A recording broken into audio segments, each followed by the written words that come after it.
we have the fourth workshop in the morning. We're going to repeat it again in the afternoon, so you have a chance to go to a second one. Once again, the facilitator will come, introduce themselves, and take you to the rooms where they're going to be doing the workshop. Any questions? Suggestions? There you go, Christian. Thank you very much. Before I start, can everybody hear me okay? I've got a really bad cold and chest infection, so it's really hard to project, so I move it up.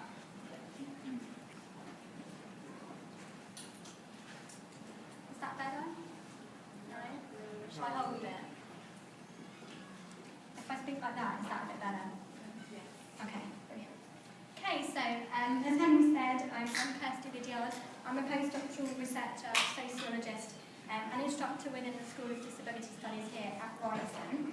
So in my contribution to today's session, I'm going to speak mostly about the power of stories, and of storytelling more broadly as a cultural and a political practice, as a means of creating social justice. So we're all storytellers. In our daily lives, we tell stories almost routinely, often without even knowing it. At the same time, we're both the audience and the subject of stories, which are told all around us in our daily lives. But crucially for our conversations today, stories also do things.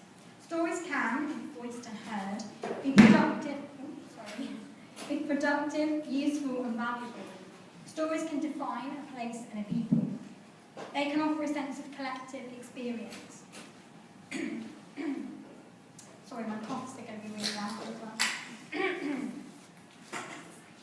Ultimately, voicing and sharing our stories can be the route to solidarity, naming and claiming, marking and remembering, and ultimately celebrating our lives, selves, identities and bodies. So what I want to do today in today's session is really speak about how my work fits into these ideas. So I'm going to speak for around 20-25 minutes, and then we're going to go into the project ReVision part of the session. So not surprisingly then, my work is all about stories and exploring disabled people's sexual stories. Today I want to speak to you more specifically about my postdoctoral project to disseminate findings from my doctoral research outside of the academy or the university in what I now come to understand as a form of activist scholarship to retell sexual stories in spaces where they can do things in the real world. So throughout the research I wanted people's stories and research findings which emanated from them to be useful and meaningful, and to really transfer to the reality of disabled people's everyday lives. So to achieve this then, it's crucial that stories collected are retold, shared, heard, referred to and read by disabled people, our allies and organisations. And it is this very process and the practicalities and the politics of this project that I'd like to speak to a little bit today. So this is an outline of my talk. First I want to give you a little bit of context and speak about why it's important to make space for specifically disabled people's sexual stories. Then I want to say a little bit about the politics of how sexual stories can actually relate to social and sexual justice. Then I'll talk about the project and show what it looks like.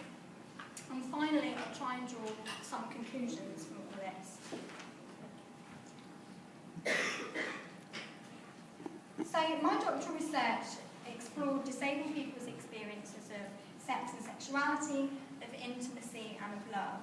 But more specifically, explored the ways in which men and women, disabled men and women, managed and negotiated their sexual and intimate lives, selves and bodies in the context of what we call ableist cultures, where they are considered, as Brown defines, either as asexual, oversexed, innocent or perverts. So a question I get quite routinely is why sexual stories? Why explore this particular area of disabled people's lives? And there are two quite simple answers. The first is silence. So silence both within disabled people's movements and outside.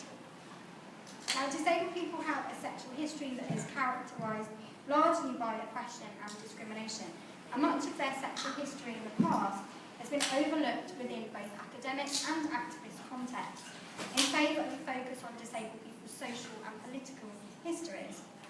And this exclusion is summed up quite beautifully, I think, in this quote on the slide here by a disability activist called Anne Tinker. She says, Sexuality is often the source of our deepest depression. It is also often the source of our deepest pain. It's easier for us to talk about and formulate strategies for changing discrimination in employment, education and housing than to talk about our exclusion from sexuality and reproduction.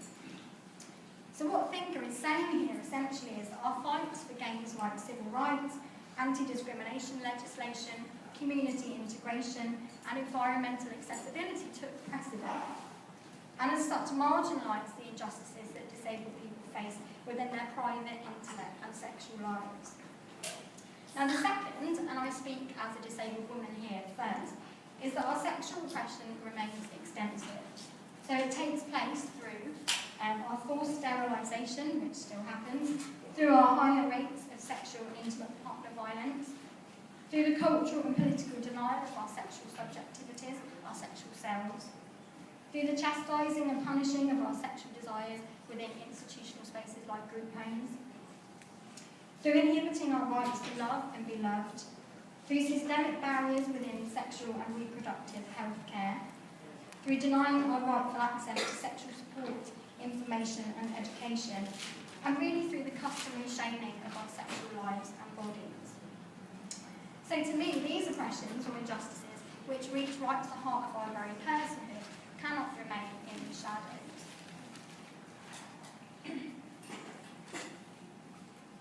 So knowing this then, my emphasis to explore disability and sexuality through disabled people's own sexual stories was embedded in three particular things. So the first was the potential personal and political empowerment that comes when we tell stories. Personal empowerment is possible, argues narrative scholar Kristen Lengalia, because, quote, personal narrative responds to the disintegration of master narratives as people make sense of experience, claim identities, and get a life by telling and writing their stories. So telling our stories can actually be cathartic, it can help us to heal, it can empower us to speak out about our oppression or back to problematic representations of ourselves and enable a self-becoming. And you'll see this explicitly, I think, in the Project ReVision films that we're going to show later on. So the second is the broader notion of sexual stories as important within claims for what's called sexual citizenship. So sexual citizenship can be thought of simply as the gaining of sexual rights for sexual minority groups. British sociologist Ken Plummer suggests that the sexual empowerment of rights of minority communities depends, quote, upon a community of stories which make those same rights plausible and possible. So without stories, we can't collectively realise our claims to rights. Plummer points to the ways in which LGBTQ people's coming out stories have been really influential within queer and pride movements, and women's collective storytelling about their own lives through feminist movements from the 1960s and 70s, and how anti-rape movements have really been driven by giving voice to survivors of sexual violence whose stories have broken dangerous silences. So this strategy of telling stories then has been used by many marginalised groups in an effort to have their voices included in public debates or public accounts of our own lives. So the act of disabled people then having space to tell their sexual stories was considered within my research to be politically pertinent, exactly towards reclaiming a disabled sexual culture, community and citizenship, but one which is outside of our sexual suppression in mainstream sexual cultures. So thirdly, to fit with these politics, the sexual stories told within my research were told by disabled people only, in their own ways and on their own terms. And not only did this place them at the very centre of the research, but it was purposeful towards situating disabled people's voices and lived experiences amongst the many stories told about their lives by experts. So this was deliberate for me to disrupt the very paternalistic, professional and ableist discourses which routinely pathologise, medicalise and psychologise disabled people's lives and bodies. I would say as well, on top of this, my own lived and embodied experiences of disabling environments and systemic ableism was imperative for me with the research process. So how to collect stories, how to treat them and what to do with them be decided, developed and designed with other disabled people, which actually happened through a research advisory group made up of local disabled people that ran alongside the research. So let's jump forward 3 years. Data is collected, stories are collected, PhD is done, research is complete. If only it were that easy, it's not. So on to retelling these sexual stories that are collected then outside of the academy to disabled people, their communities, allies and organisations. Now firstly I should say this is a project that doesn't come without its risks. There is now, quite rightly... Excuse me, I wonder if you could just hold the microphone a little bit. And then closer? Yes, Okay. that would be great. Sorry. So there is now, quite rightly, a caution around the ways in which life stories collected with the very best of intentions can actually be harmful to the interests of marginalised and othered communities. For example, Costa et al. Have documented the very problematic ways in which recovery or life stories of psychiatrised people have become powerful commodities for mental health services, which actually exploit such stories in order to benefit their own agenda. My aim, however, is that by undertaking, with the research advisory group alongside me, the very privileged position of retelling sexual stories, that they have made more accessible, and that this retelling of both individual and collective stories challenges the oppressive silences that still surround disability and sex. So I'm very aware of the power I hold as a researcher retelling the stories of others, and the need to be very ethical with this power. But my role as an interpreter does not, I hope, have the effect of disrupting, distorting or removing stories from their subjective reality. So it can actually assist them in being heard and understood. So what does this process of retelling the stories actually look like? I want to show you what I've done so far. So the first stage of the project really involves some serious knowledge translation, taking a dusty 100,000-word doctoral thesis and rewriting it into a concise and accessible document for public and community audiences, as you can see on the slide there. Now the reason for this relates to the ways in which the majority of disability research is published purely in academic or governmental contexts, meaning that the findings from research are actually inaccessible or can be very inaccessible. Disability scholars Barton and Oliver argue that this results in disabled people actually knowing very little about the sociological research which is about them, and some of which shapes policies and initiatives that can govern their lives. And ultimately, the inaccessible research denies disabled people's communities the prospect of taking action on research findings in positive ways to aid empowerment. So the research summary, which really just details the main findings of the research and how the research was carried out, has been distributed very widely, both in the UK, where I'm from, and in Canada. It's been published and hosted in a variety of online disability community spaces, everywhere from charity websites to young people's sexual health websites to disabled people's own organisations. So very wide distribution was key to reach a lot of different audiences.